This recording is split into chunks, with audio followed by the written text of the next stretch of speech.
Абай Құнанбаев қыз ақ киімді денелі, ақ сақалды, соқыр мұқал танымас тірі жанды.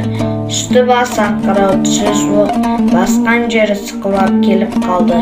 Демалысы үскірік аяз бен қар, кәрі құдан қыз келіп әлек салды.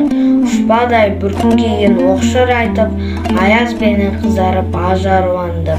Бұлттай қарса жауып екі көзін, басын сілкісе қар жауып мазаңды алды.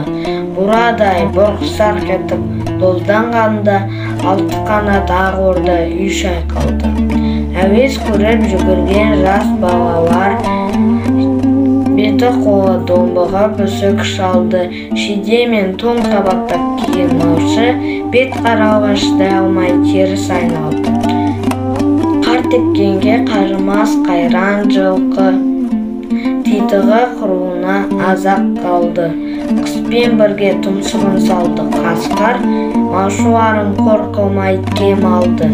Соныға малды жайып күзетіндер, ұйқы өлтірмес қайрат қол бос қамалды. Ит жегенше Қондыбай қанай жесін, құр жібер мына ан тұрған кәрі шалды.